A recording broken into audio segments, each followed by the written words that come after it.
The small town of Brookfield buzzed with morning activity. Birds chirped in the maple trees lining Main Street, and the smell of fresh bread wafted from Rosie's bakery. Mr. Henry Carter, a 72-year-old retired history teacher, shuffled slowly down the sidewalk, leaning on his worn wooden cane. His silver hair peeked out from under a faded baseball cap, and his gentle smile greeted everyone he passed. "Morning, Mrs. Lane," he called out to the librarian, who waved back warmly. Mr. Carter was a fixture in the town, known for his patience and the way he'd stop to help anyone in need, even if it made him late. He reached his rusty blue pickup truck, parked near the grocery store. The vehicle was as old as he was, its paint chipped and engine coughing like an old smoker.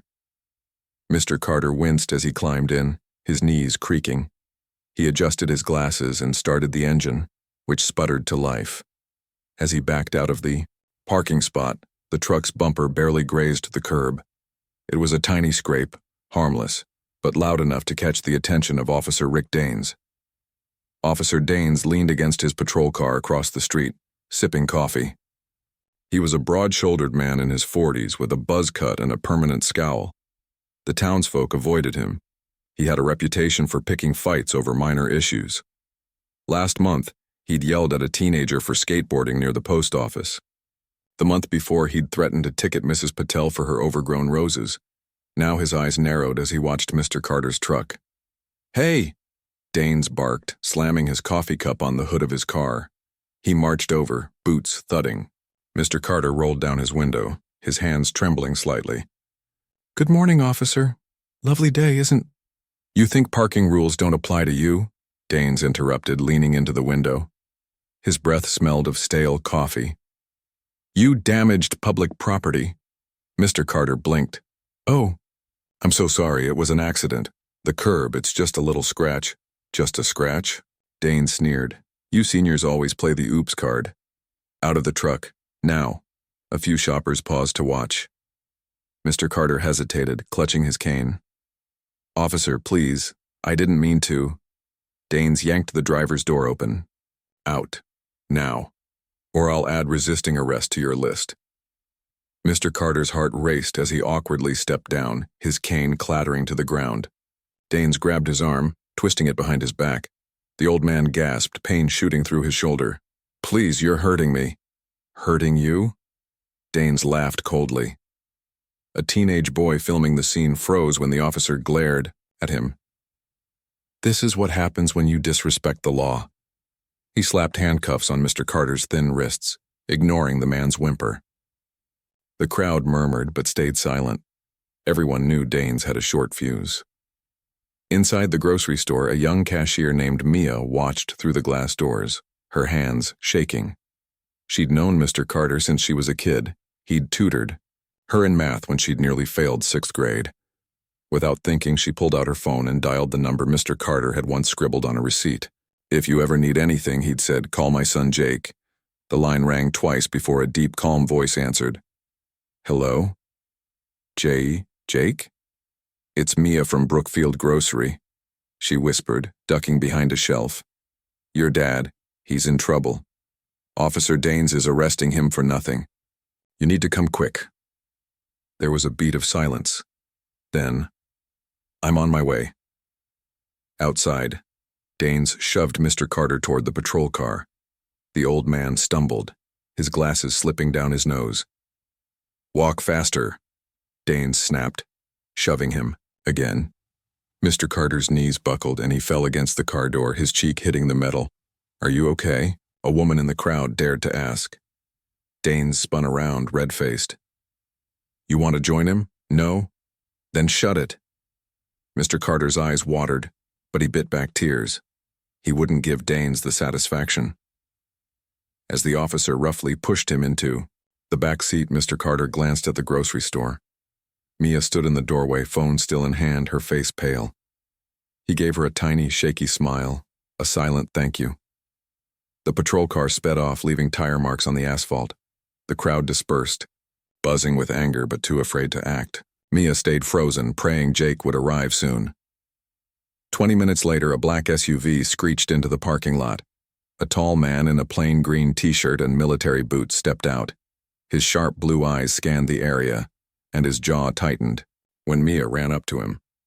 "They took him to the station," she said hurriedly. "Jake, I'm so sorry." "Not your fault," Jake said, his voice steady but edged with fury. "Thank you for calling me." As he drove off, Mia whispered to herself, "That cop has no idea what's coming." At the police station, Danes smirked as he led Mr. Carter to a holding cell. "Enjoy the view, old-timer. Maybe it'll teach you some respect." Mr. Carter sat on the cold bench, his wrists sore. He stared at the floor, wondering how the world had gotten so cruel. Then he heard a familiar voice down the hall, deep, calm, and dangerously quiet. "Where is my father?" Danes snorted. "You his lawyer?" "Beat it, he's staying the night." "I'm his son," Jake said, stepping into the light. His posture was relaxed, but his eyes burned. "And you have 10 seconds to uncuff him." Danes stepped closer, puffing out his chest. "Or what, army boy? You gonna cry to your general?" Jake's steady countdown hung in the air like a ticking bomb. Officer Danes smirked, his beefy hands resting on his belt. 6, 5, 4, Jake continued, his voice calm but sharp. The fluorescent lights of the police station buzzed overhead, casting a harsh glow on the chipped walls. Mr. Carter, still cuffed in the holding cell, strained to hear his son's voice. His heart ached, not from fear, but from guilt. "I should have been more careful," he thought. Danes stepped closer to Jake, their faces inches apart. 3, 2, 1, Jake finished, his eyes locked on the officers. For a split second, Danes hesitated. Then he burst into laughter, the sound echoing down the empty hallway. "You really think you're scary, army boy?" Danes sneered, spittle flying. "Your daddy's gonna rot in here and you'll—" Jake moved faster than Danes could blink. In one fluid motion, he grabbed the officer's wrist, twisted it behind his back, and pinned him against the wall. Danes' face smashed into the cold concrete, his nose crunching. "I warned you," Jake said, his tone icy. "Assaulting an officer." Danes wheezed, struggling uselessly. "You're done." Jake tightened his grip. "Funny. I was about to say the same to you." Reaching into his pocket with his free hand, he pulled out his phone and tapped the screen. A video began playing. Danes yanking Mr. Carter's arm, mocking him, shoving him into the patrol car. The audio crackled with the officer's threats. Danes' blood drained from his face. How did you—" "The whole town saw. You," Jake said. "That video's been shared 1,000 times already. Want to guess what happens next?" Outside, the faint sound of voices grew louder. Through the station's grimy windows, Danes saw a crowd gathering, shopkeepers, teens, elderly folks. Mia stood at the front, her phone raised high. "Let Mr. Carter go," someone shouted. Others joined in, their chants rattling the doors. Mr. Carter's eyes widened. He'd never caused a scene in his life. "Jake," he called out weakly, "don't let this turn ugly." Jake glanced at his father, his stern expression softening for a heartbeat. Then he shoved Danes forward, releasing him. The officer stumbled, clutching his bruised nose. "Uncuff him," Jake ordered. "Now." Danes glared, but fumbled with his keys, hands shaking. He unlocked the cell, avoiding Mr. Carter's gaze. The old man rubbed his wrists, his skin raw. "Thank you, officer," he murmured, polite as ever. Danes flinched like he'd been slapped. Jake guided his father toward the exit, but Danes blocked their path, desperation in his eyes. "You think you've won?" he hissed. "I'll have your badge. You'll what?" Jake turned, towering over him. "Your chief's already seen the video, so has the mayor and the news." He nodded toward the window, where a reporter's van screeched to a stop outside. "Enjoy the spotlight." The station door flew open and the crowd surged forward. Mia rushed to Mr. Carter, hugging him gently. "Are you okay?" she asked, tears in her eyes. "Thanks to you, dear," he said, patting her hand. Danes backed away, bumping into a desk. His radio crackled. The chief's voice boomed through. "Danes, my office, now." Panic flashed across the officer's face. He shoved past the crowd, knocking over a chair, and fled to the parking lot. The reporter chased him, shouting questions. Danes revved his patrol car and sped off, tires screeching. Jake watched him go, then looked at his father. "Let's get you home." But Mr. Carter shook his head. "Wait." He walked toward the nervous young cop behind the front desk. "Young man," he said gently, "could I have my cane back? It's maple wood. My late wife gave it to me." The cop blinked, then hurried to fetch it. "Here, sir. Sorry about everything." At the grocery store parking lot, Jake helped his father into the SUV. Mr. Carter stared at his trembling hands. "I just wanted to buy groceries," he whispered. Jake's knuckles whitened on the steering wheel. "He won't get away with this, I promise." Back at the station, Dane sat in the chief's office, sweat soaking his uniform. The chief tossed a tablet across the desk. The video played on loop, comments flooding in. "Fire this monster." "Justice for Mr. Carter. You're suspended," the chief snapped. "Hand over your badge now." Danes opened his mouth to argue, but the chief cut him off. "And if I were you, I'd stay off the internet. Your DUI cover-up, the bar fights, it's all trending." That night, Danes sat in his dark living room, beer cans littering the floor.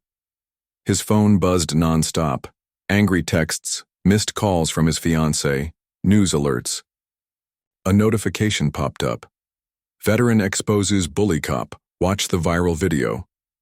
He hurled the phone against the wall, screaming. Meanwhile, Jake sat at his father's kitchen table, uploading the video to his Army Buddies network.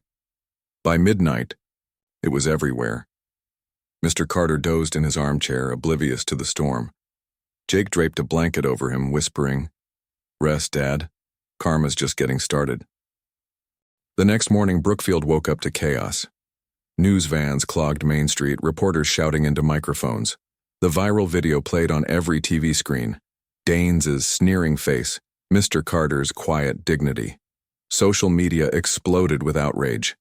Hashtags like "Talk Justice for Carter" and "Oscar Fire Danes" trended nationwide. Dane's fiancée Lisa packed her bags in their cramped apartment. She'd ignored his calls all night. Now she tossed her keys on the kitchen counter, her engagement ring beside them. "You're a monster," she muttered, slamming the door behind her. At the police station, Chief Harris scrubbed his face, exhausted. His desk was piled with formal complaints. Danes' unpaid parking tickets, a DUI report buried years ago, even a shoplifting charge from his college days. "How did we miss this?" he groaned. Across town, Jake sat with his father, at the kitchen table. Sunlight streamed through the curtains, but Mr. Carter stared blankly at his untouched toast. "I never wanted trouble," he whispered. Jake squeezed his shoulder. "This isn't your fault. Danes did this to himself." A knock interrupted them. Mia stood at the door, holding a basket of muffins. "From the bakery," she said shyly. "Everyone's rooting for you, Mr. Carter." The old man's eyes watered. "Thank you, dear. That's very kind." As Mia left, Jake's phone buzzed. It was an email from the Army legal team. "We've forwarded the video to the state attorney. Danes will face charges." Danes stumbled out of a dingy bar at noon, sunglasses hiding his bloodshot eyes. His uniform was rumpled, his badge confiscated. Across the street, a group of teens recognized him. "Hey, bully cop," one yelled, filming him with a phone. "How's retirement?" Danes lunged, but the kids scattered, laughing. "Freak," another shouted. His hands shook as he fumbled with his car keys. Just get home, he told himself. Hide.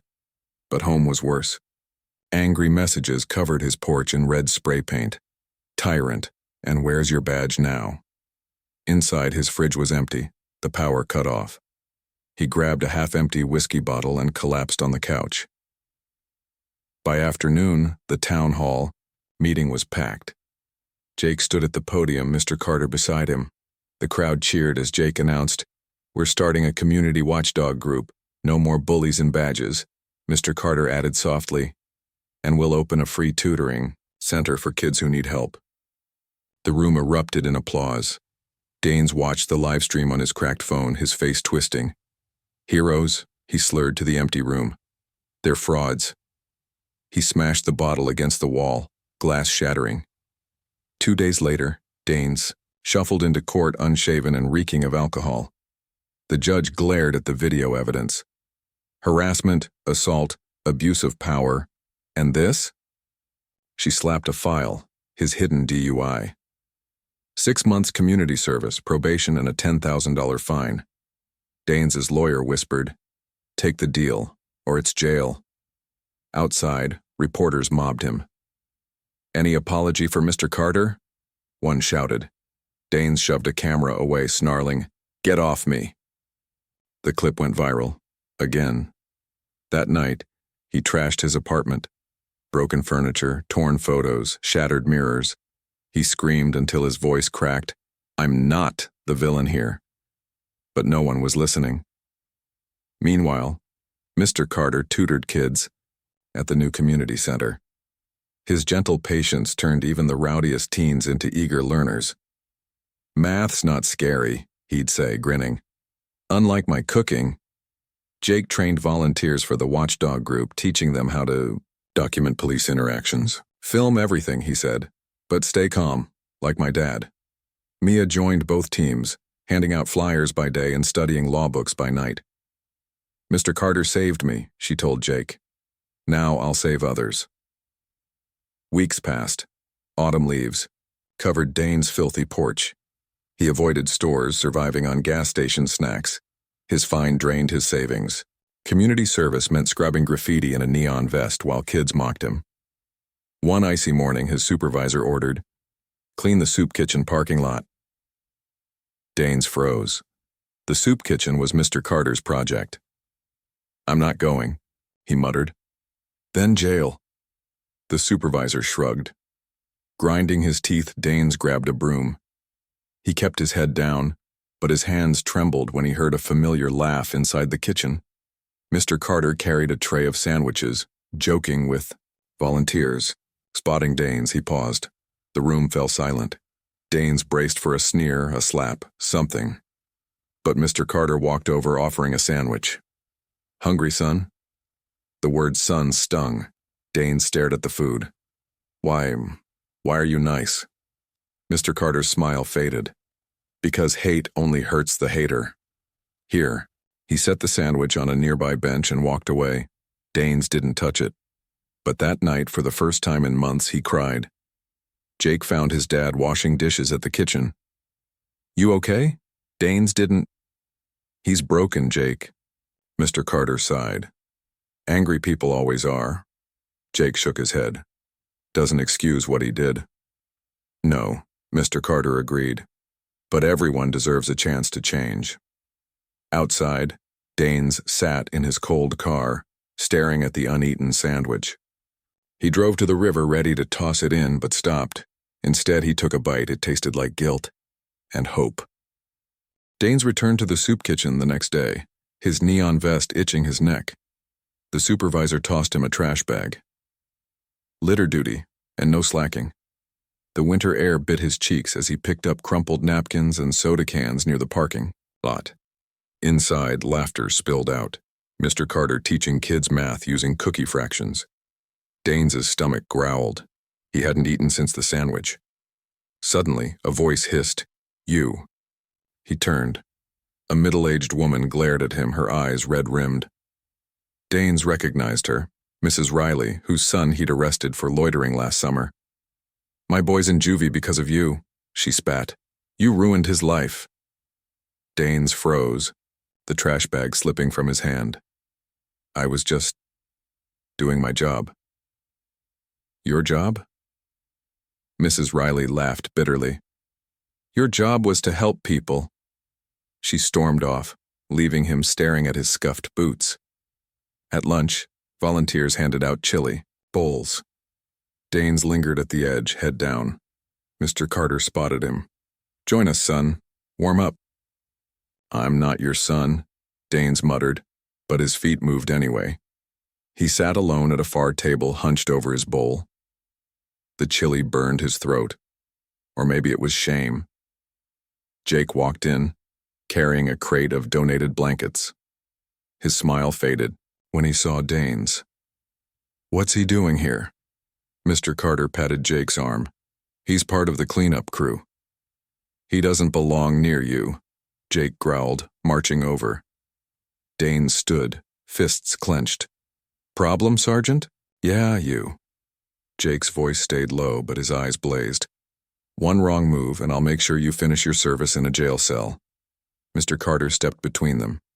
"Jake, enough." The room held its breath.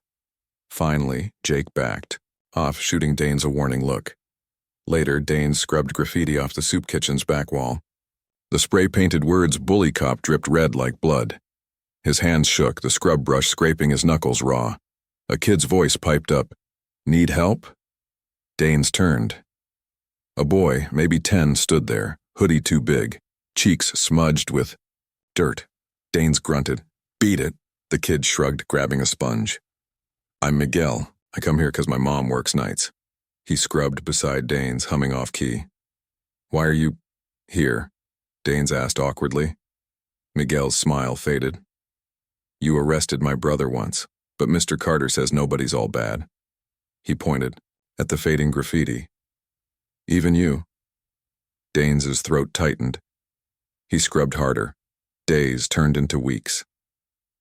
Danes kept showing up, though he rarely spoke.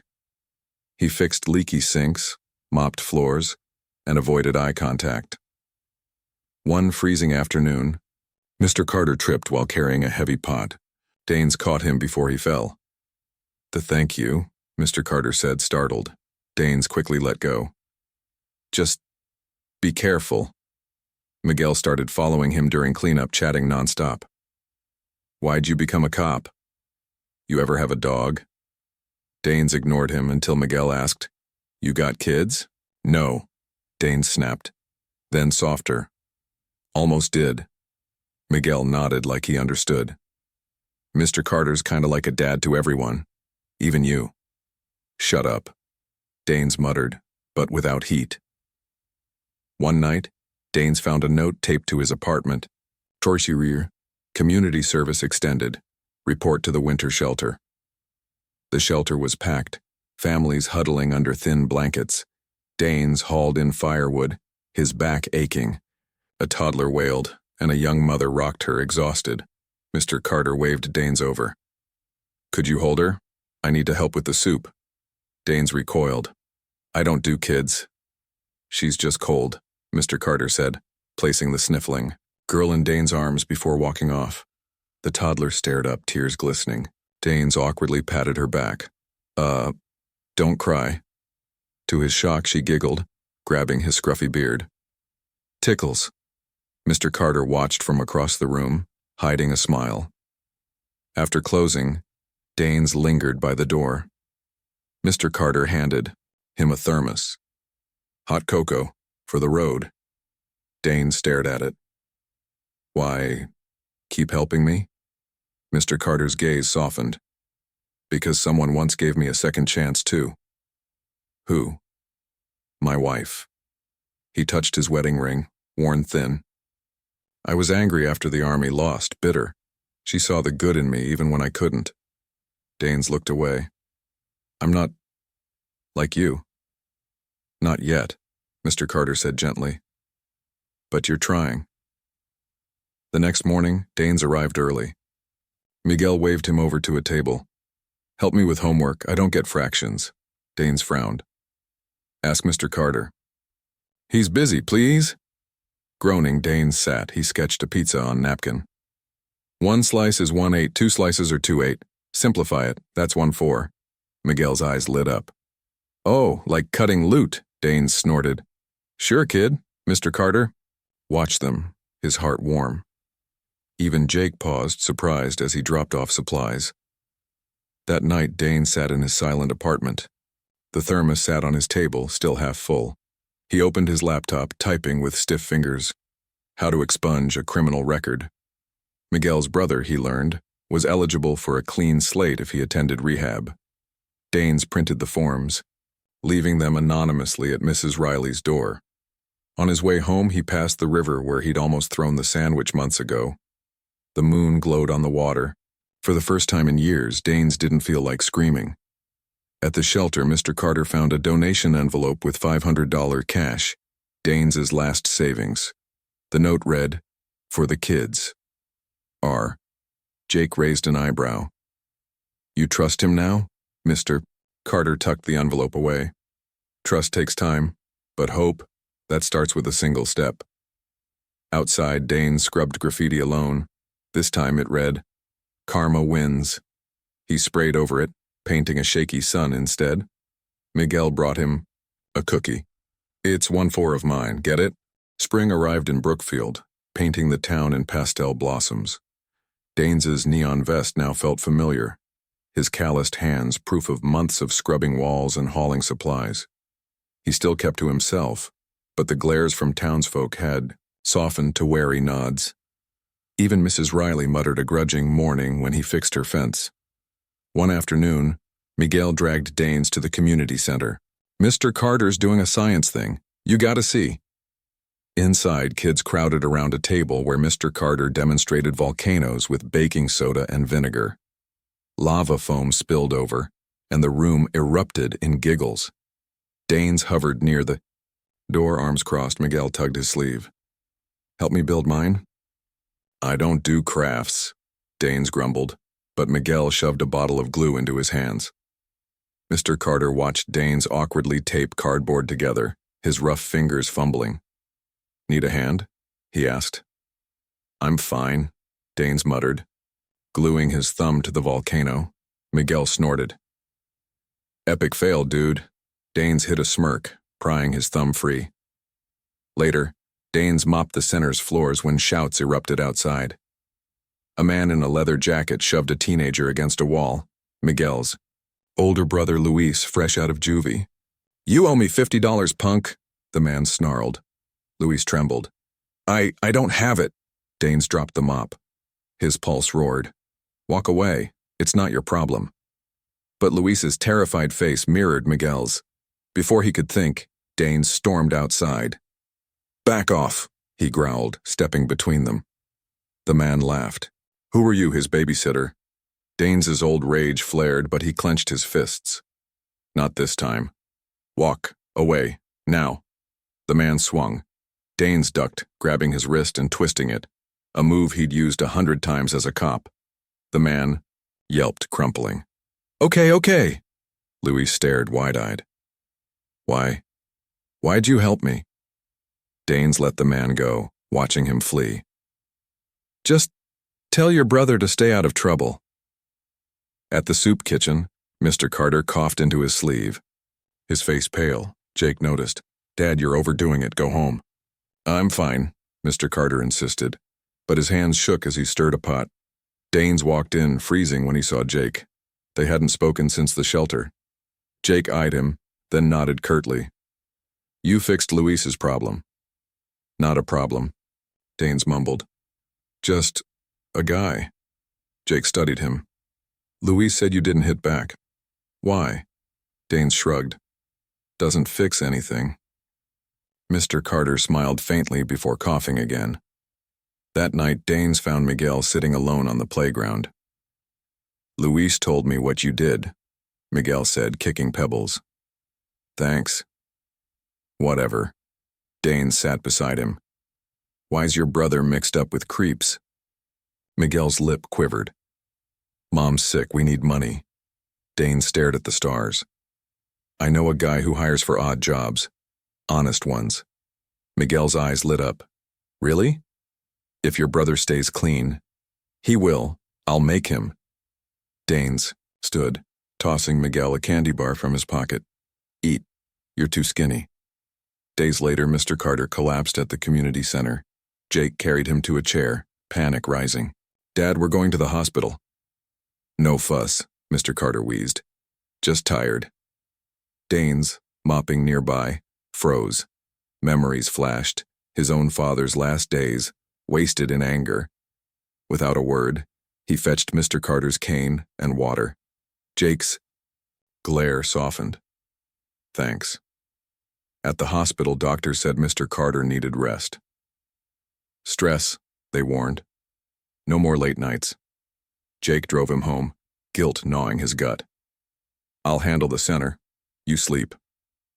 Mr. Carter chuckled weakly. Since when do you do fractions? The next morning, Danes found Jake struggling with a rowdy math class. Teens slouched, ignoring his equations. Like this, Danes said, grabbing chalk. He drew a police badge, dividing it into fractions. One sector, R1 to 6. 3 sectors? A girl raised her hand. 3 to 6, which is 1 to 2. Bingo. Danes tossed her a candy bar. Jake raised an eyebrow. Since when are you a teacher? Danes shrugged. Miguel's annoying. I had to learn. The class laughed, and Jake hid a smile. One rainy evening, Danes found a note under his door. Meet me at the river. Luis. He arrived uneasy. Luis stood under a bridge holding an envelope. I got a job thanks to you. He handed Danes $50 for helping Miguel. Danes pushed it back. Buy your mom meds. Luis hesitated. Why are you different? Tao? Danes watched the river, remembering the sandwich. Met a guy who didn't give up on me. At Mr. Carter's house, Jake sorted mail. A letter caught his eye. A donation check from Danes's community service paycheck. The note read, For the center, RD. Mr. Carter smiled from his armchair. Told you he'd come around. Jake sighed. Still don't trust him? Trust's a journey, Mr. Carter said, eyes closing. But he's walking it. The cow. Next day, Danes arrived at the center to find Miguel waiting. The kids want to play cops and robbers. You gotta be the cop. Danes stiffened. No, please. Grudgingly, Danes let them handcuff him with toy plastic. As the kids arrested him, laughing, Mr. Carter watched from the window, his heart full. Miguel locked Danes in a cardboard jail. Now beg for mercy. Never, Danes deadpanned, snapping the cuffs. The kids squealed as he chased them, his laughter rough but real.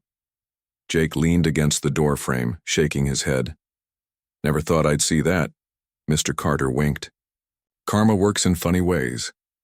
That night, Danes sat on his porch, a half-finished apology letter in his lap. The words were messy but honest. To the town, I'm sorry. A car slowed outside. Mrs. Riley rolled down her window. Luis got that job. Thanks. Danes nodded, throat tight. She drove off, leaving him under the stars. For the first time, the night felt peaceful. Summer heat draped Brookfield like a heavy blanket. Mr. Carter sat on his porch, frail but smiling, as kids raced past with lemonade stand cash for the community center. His breathing was shallow, but he refused to stay indoors. Gotta see the sunshine, he told Jake, who hovered nearby like a worried shadow. Danes wiped sweat from his brow, hammering a banner over the center's entrance. Brookfield Summer Fair, tomorrow. Miguel handed him nails, chattering nonstop. Luis says we'll sell churros and Miss Gina's doing face paint and... Kid, breathe. Danes grunted, hiding a smile. Inside, Jake organized tables, stress tightening his shoulders. The fair was Mr. Carter's idea, a fundraiser to expand the tutoring program. But with his dad too weak to help, Jake felt the weight alone. Danes walked in, lugging a box of decorations. Where's this go? Jake hesitated, then pointed. Stage area. Their eyes met, a silent truce. That night, Mr. Carter's cough worsened. Jake fretted, adjusting his oxygen tank. Dad, let's call the doctor. No need, Mr. Carter wheezed. Save your energy for the fair. Down the street, Danes sat on his bed, staring at his apology letter. The words felt small compared to the harm he'd caused. A knock startled him. Miguel stood there, eyes red. Luis didn't come home. Danes grabbed his keys. Where'd he go? Some guy's warehouse party. He's scared of the crowd, but they promised him cash. Danes' gut twisted. He knew that warehouse, a rundown pit where his old cop buddies turned a blind eye. Stay here, he ordered Miguel. The warehouse throbbed with loud music and shady figures. Luis huddled in a corner, clutching a trash bag of merchandise he'd been paid to deliver. When a tattooed man grabbed his collar, Luis froze. "You're short $100, kid." "I didn't take anything," Luis pleaded. Danes burst in, voice booming. "Let him go," the man laughed. "Look who's playing hero." Memories flashed. Danes' old self would have thrown punches. Instead, he held up his phone. "Cops are on their way. Real ones." The man spat but released Luis. "This ain't over." Danes shoved Luis toward the door. "Run. Now." Back home, Luis shook as Danes bandaged his split lip. "Why'd you help me?" Danes tossed him an ice pack. "'Cause someone once told me everyone deserves a second chance." Miguel hugged his brother, tears soaking Danes' shirt. "You're the best, Mr. Danes." Danes stiffened, then awkwardly patted Miguel's head. "Don't push it." The fair buzzed with life the next morning. Face-painted kids giggled, churros sizzled, and Mr. Carter held court in a shady booth signing autographs on math worksheets. Danes lingered at the donation table, avoiding eye contact. Jake approached, arms crossed. "Luis told me what you did." Danes shrugged. "Kid's got bad luck. You saved him." Jake's voice softened. "Thanks." A scream cut through the noise. A man shoved through the crowd, the tattooed thug from the warehouse, knife glinting. "Where's the snitch?" Panic erupted. Parents grabbed kids, vendors ducked. Danes stepped forward, hands raised. "Leave, now!" The thug lunged. Danes dodged, disarming him with a twist of his wrist, a move he'd learned in cop training. The knife clattered as Danes pinned him down. "Stay down." Police sirens wailed. Chief Harris cuffed the thug, nodding at Danes. "Good work." The crowd erupted in applause. Danes froze, cheeks burning. Mr. Carter wheezed. "Knew you had it in you, son." At sunset, Jake helped his dad to the stage. Mr. Carter's voice trembled, but carried. "This fair isn't just about funds, it's about family." His gaze swept the crowd, lingering on Danes. "And family gives second chances." Danes slipped away, heart pounding. Under the oak tree, he found Miguel waiting. "You forgot this." The boy waved the apology letter. "Give that." Miguel darted to the stage, shouting, "Mr. Danes has something to say." Jake raised an eyebrow. The crowd turned. Danes stood frozen, then gritted his teeth and stepped up. He unfolded the letter, hands shaking. I'm sorry. To everyone." His voice cracked. "I hurt people. I was broken. But you..." He glanced at Mr. Carter, who nodded encouragement. "You showed me how to be better. Thank you." Silence. Then Mrs. Riley clapped. Others joined, tears in their eyes. After the fair, Danes found Mr. Carter resting under the stars. "You planned this, didn't you?" Mr. Carter chuckled. "Miguel's the mastermind." Jake handed Danes a soda. "You sticking around?" Danes shrugged. "Got nowhere else to go." "Good." Jake clinked his bottle against Danes. "Dad needs the help." Miguel tackled Danes into a hug. "Group hug. Luis, get over here."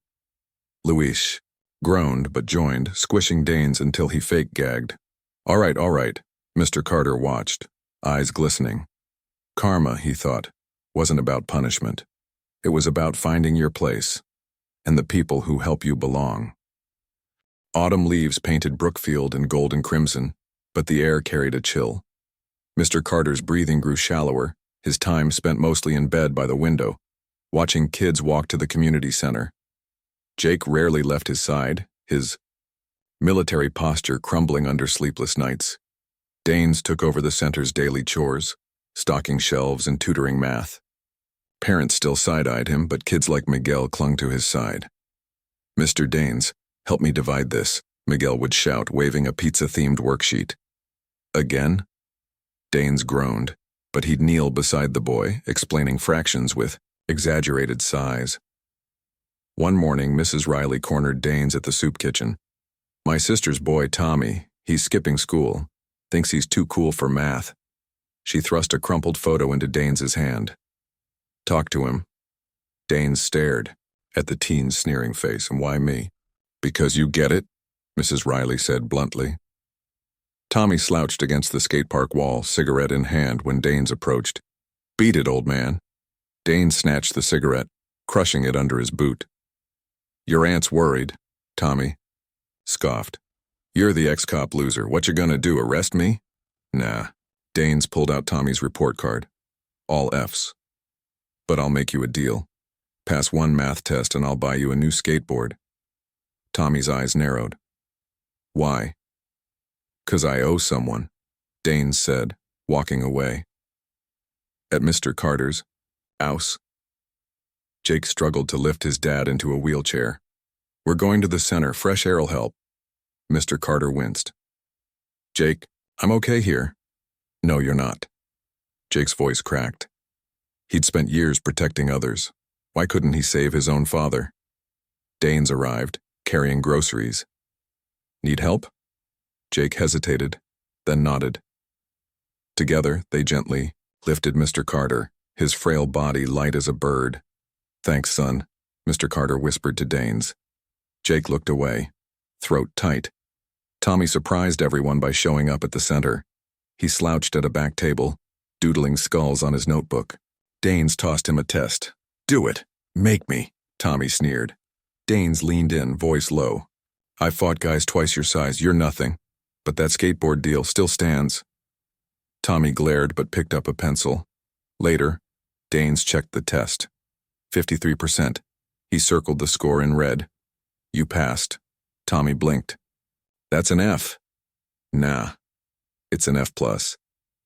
Danes tossed him a skate shop coupon. Now beat it.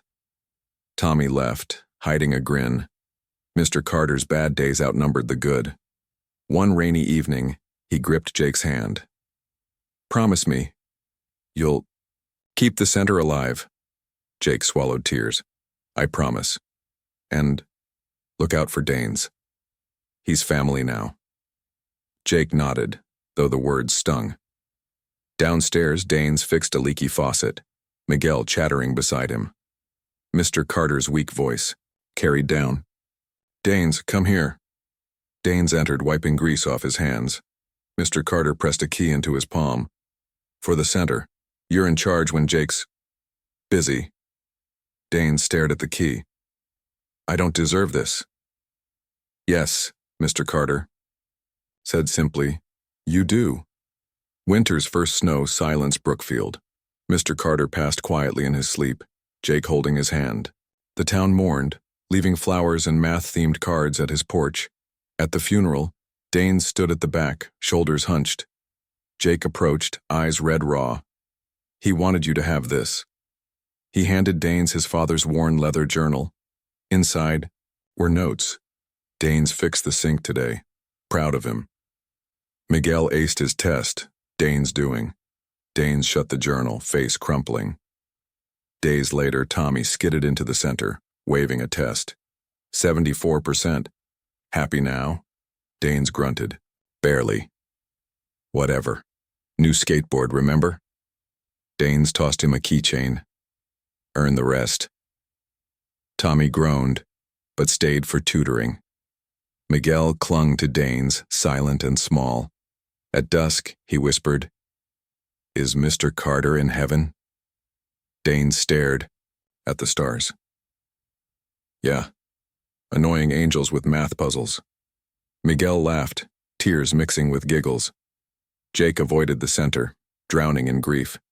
One night, Danes found him at the river, hurling rocks into the dark water. Go away, Jake muttered. Danes sat beside him.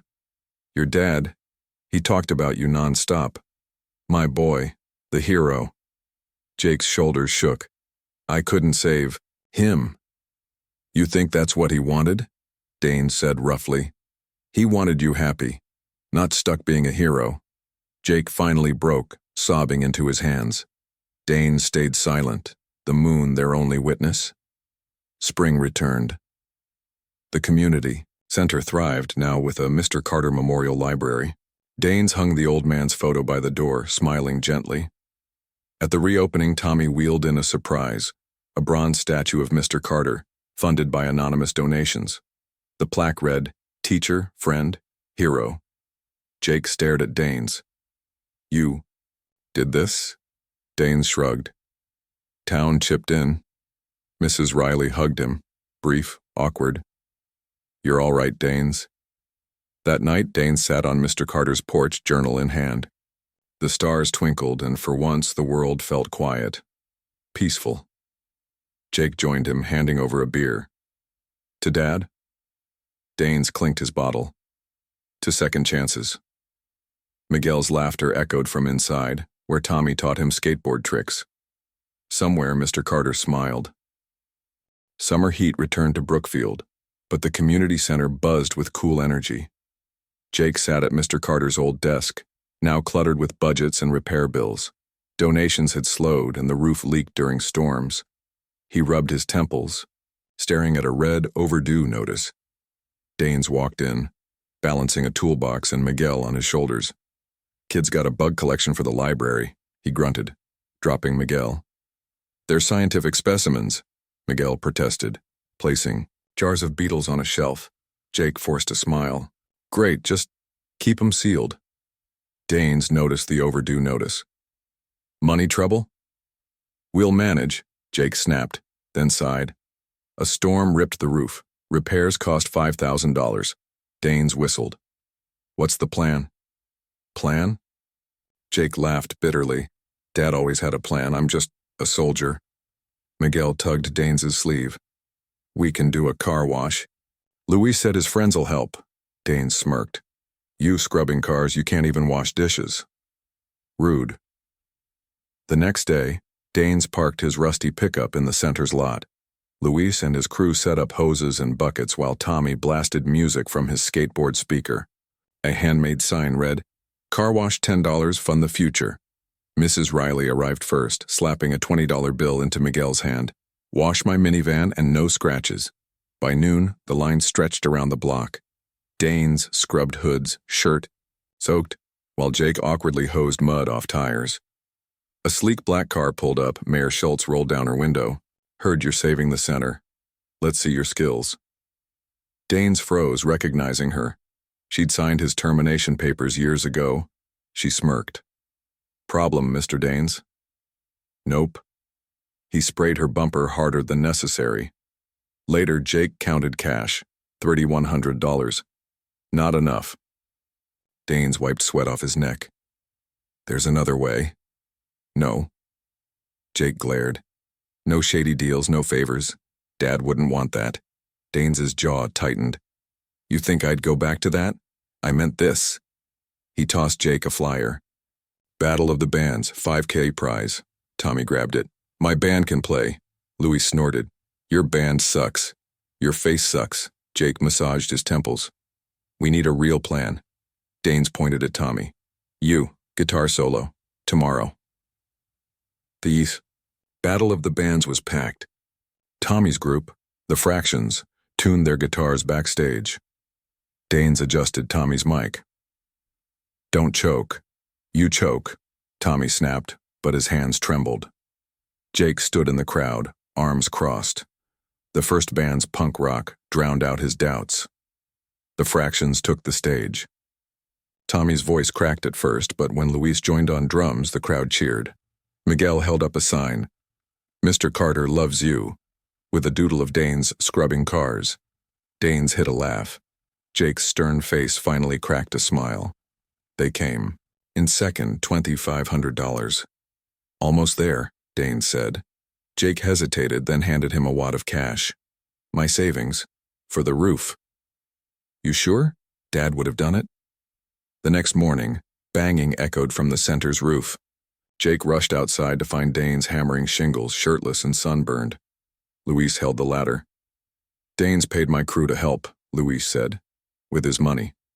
Jake blinked. "How?" Danes shrugged. "Sold my car." "Your car? That thing was junk. Junk with a 4K engine." Danes smirked. "Roof's done. Now get me lemonade." Miguel tossed him a bottle. "You're welcome." At the grand reopening, the center gleamed. Mrs. Riley donated a new sign. Carter's. Legacy second chances start here. Mayor Schultz pulled Danes aside. Heard you're the new handyman. The town needs a park cleanup crew. Interested? Danes eyed her. Why? She sighed. Because Carter believed in you. Maybe I should too. He took the contract. No, handcuffs this time. This time, she agreed. That night, Danes found Jake at the river. You okay? Jake tossed a pebble. Dad's gone. The center's running. What now? Now, Dane said. You live, not just survive. Miguel sprinted toward them, waving a letter. Look, I got into math camp. Jake read it, pride swelling. Dad would have bragged for weeks. Danes ruffled Miguel's hair. Don't let it go to your head. Too late. Weeks later, Danes painted the park gazebo, his crew joking behind him. Kids played tag around Mr. Carter's statue, now weathered but smiling. Jake approached, holding a faded baseball. Found this in Dad's stuff. Thought you'd want it. The ball had a note. Danes' first community service project, 1604. Danes pocketed it, throat tight. Thanks. Tommy skateboarded by, blasting the Fractions song. Danes, my band's got a gig Friday. You're coming. Hard pass. You're coming. As the sun set, Brookfield hummed. With life, a town healed by second chances and a grumpy handyman who'd finally found home. Years later, Brookfield's community center bustled with laughter and chatter. Sunlight streamed through new windows, bouncing off framed photos of Mr. Carter. His gentle smile watched over kids solving puzzles, teens stacking books, and volunteers serving soup. At the entrance, a plaque read, Henry Carter, a legacy of second chances. Danes, now in a crisp blue uniform shirt labeled Community Liaison, adjusted a lopsided science fair display. Gray streaked his hair and laugh lines creased his eyes. A boy tugged his sleeve. Mr. Danes, my volcano's exploding too much. Add less vinegar. Genius, Danes said, but he knelt to help anyway. Miguel, now a lanky teenager, skateboarded, in holding college pamphlets. Whoa, they made you boss? Temporarily, Danes grunted. Where's your boss? Jake walked in, carrying a box of donated laptops. His military sternness had softened, replaced by a calm warmth. Miguel, stop harassing Danes. He's got a town meeting. Ugh, grown-up stuff. Miguel grabbed a laptop. I'll teach coding class. Danes headed to the town hall, nodding at familiar faces. Mrs. Riley waved, her son Luis, now a mechanic, beside her. Tommy, tattooed and grinning, strummed a guitar outside his music shop. The town had healed, scars replaced by pride. At the meeting, Mayor Schultz announced, Brookfield wins Best Community Revival Award. The crowd cheered. Danes clapped, remembering the days they'd hissed his name. Afterward, a young cop approached Danes, nervously twisting his hat. Officer Danes, I need advice. Danes raised an eyebrow. It's just Danes now. The cop glanced at Mr. Carter's photo on the wall. I messed up. Yelled at a kid for biking without a light. How do I fix it? Danes crossed his arms. Apologize, mean it, then listen. The cop nodded, jotting notes. Thanks, Mr. Danes. That evening, Jake found Danes at the river, tossing pebbles. Dad's memorial's tomorrow. You speaking? Nope. He'd want you to. Danes sighed. I'll think about it. Jake sat beside him. Remember when you hated this town? Still do, sometimes. They laughed, the water shimmering with sunset. The next morning, the center overflowed with people. Kids held doodles of Mr. Carter, elders shared stories, and Tommy's band played soft folk tunes. Jake stood at the podium. Dad believed in second chances. Because of him, we all got one. The crowd turned to Danes, expectant. Miguel shoved him forward. Go. Danes cleared his throat, staring at his scuffed boots. Henry Carter saved me. Not with grand stuff, with a sandwich. Nervous chuckles rippled. He showed me kindness isn't weakness. It's strength. He glanced at Jake. And family isn't just blood. It's who fights for you. even when you don't deserve it. The crowd clapped, Mrs. Riley wiping tears.